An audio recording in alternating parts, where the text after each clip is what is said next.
Ici, il va s'agir d'expliquer le théorème de Thalès. De l'expliquer pourquoi? Pour déjà le comprendre, savoir le manipuler, savoir ce qu'il veut dire d'une certaine manière, pour ensuite pouvoir l'utiliser. Alors, il y a deux utilisations. Une première dans le sens direct pour calculer une longueur qu'il nous manque dans une certaine configuration, et dans l'autre sens, c'est-à-dire ce qu'on appelle sa réciproque, pour pouvoir démontrer que deux droites sont parallèles ou non. Et on verra bien en détail ces deux cas-là. Sur ces trois parties donc, nous sommes dans la première. On commence par expliquer le théorème de Thalès. Alors, le théorème de Thalès, il est valable dans deux conditions. Il nous faut deux droites séquentes et deux droites parallèles. Alors, deux droites séquentes, on va faire ça comme ça, hop, c'est deux droites qui se coupent. Et deux droites parallèles, on peut prendre ça comme ceci, hop, et hop. Voilà, bon, elles sont à peu près parallèles, bien évidemment. Très bien. On va maintenant passer à une autre configuration. Une autre configuration est possible, c'est celle-ci, deux droites qui se coupent, et deux droites séquentes comme ceci, et deux droites parallèles, pardon, comme ceci.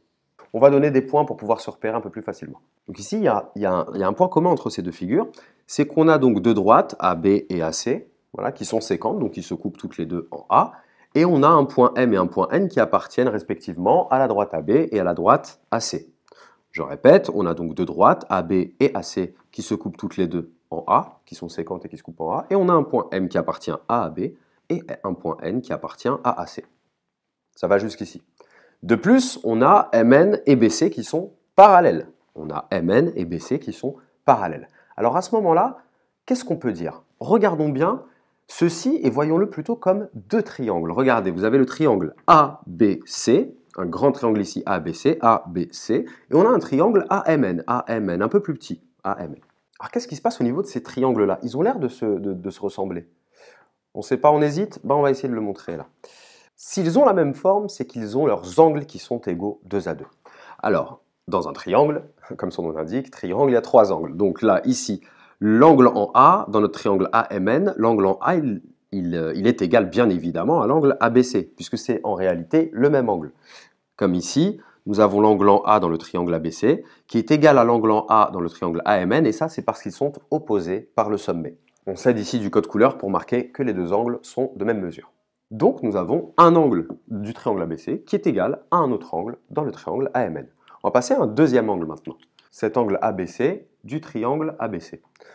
À quel autre angle il est égal ici? Eh bien, on a une propriété de cinquième qui nous dit que si on a deux droites, donc là je parle de MN et de BC, qui sont coupées par une séquente, par la droite BM, si ces deux droites-là dont on parlait sont parallèles, ce qui est le cas ici, donc les angles correspondants sont de même mesure. CBA, il est correspondant avec l'angle NMA. Voilà. Vous allez vous référer au cours Angle et parallélisme, d'accord, du chapitre de 5e. Vous pourrez réviser donc tout le vocabulaire.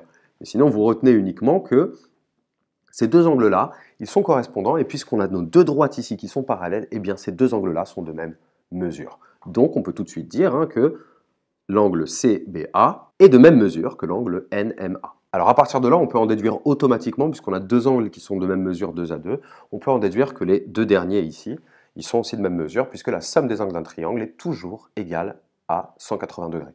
Mais on peut aussi le vérifier par la même propriété qui nous a conduit au fait que CBA est égal à NMA, en termes d'angle bien sûr. Les mesures de ces deux angles-là sont égales. C'est la même propriété qui nous dit que ces deux angles-là sont égaux parce que on a deux droites parallèles coupées par une séquente et ces deux angles-là sont correspondants, donc ils sont de même mesure. Parlons maintenant de cette deuxième configuration. Dans cette deuxième configuration, on va prendre donc notre angle ABC, hop. Eh bien, il est égal à quel autre angle? Attention, ici on sait qu'on a deux droites donc, qui sont coupées par une séquente, MB, et on a deux angles qui sont ce qu'on appelle alternes internes. Alternes parce qu'ils se trouvent d'un côté et de l'autre de cette séquence. Il y en a un en bas et un en haut. Et ils sont internes parce qu'ils restent à l'intérieur de cette bande, de la bande délimitée par les deux droites. On appelle ça des angles alternes internes. Et qu'est-ce qui se passe avec ces angles alternes internes? Eh bien, lorsqu'on a deux droites qui sont parallèles, eh bien les angles alternes internes sont de même mesure également. Donc voilà, on a notre angle CBA qui est égal à l'angle NMA. Voilà, l'angle CBA qui est égal à l'angle NMA. Et il en est de même, encore une fois, pour l'angle BCA et ANM. Ils sont tous les deux alternes internes. On a deux droites qui sont coupées par une séquente et ces deux droites sont parallèles. Donc ces deux angles alternes internes sont de même mesure. On peut le mettre ici. On voit donc que Les angles, ces deux triangles-là, ABC et ANM, ont des angles qui sont de même mesure, 2 à 2. On leur 3 angles qui sont de même mesure, 2 à 2. Alors qu'est-ce que ça veut dire?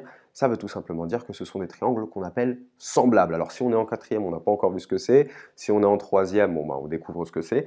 On a deux triangles qui sont semblables. Deux triangles qui sont semblables, ça veut dire ce que ça veut dire. Ils se ressemblent, ils ont la même forme. Alors s'ils ont la même forme, qu'est-ce que ça veut dire? En termes de longueur cette fois.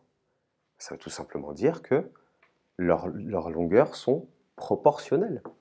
Regardez ce triangle par exemple, ABC. Si AB mesurait 2 fois la longueur AM, eh bien la longueur AC, elle mesure combien de fois la longueur AN? 2 fois également. Et BC, il mesure combien de fois la longueur MN? Il est aussi 2 fois plus grand. Voilà. Si une longueur a été doublée, toutes les autres longueurs sont doublées pour conserver les proportions. Et pour qu'on puisse remarquer que c'est le même triangle, enfin que c'est le même triangle, qui lui ressemble, qui lui est semblable. Sinon, il changerait de forme, quoi. Voilà. C'est la même chose que l'on a ici.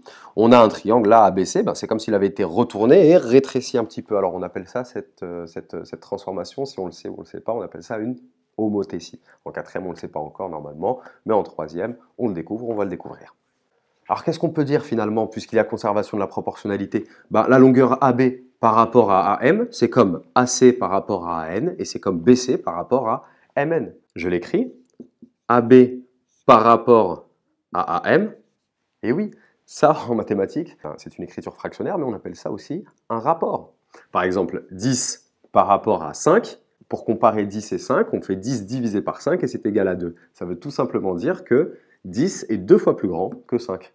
Voilà. Donc on appelle ceci un rapport. C'est le même que, on a dit, que AC divisé par AN. Et c'est la même chose que BC par rapport à MN. Et ça vaut 2 d'ailleurs, hein, dans notre schéma ici.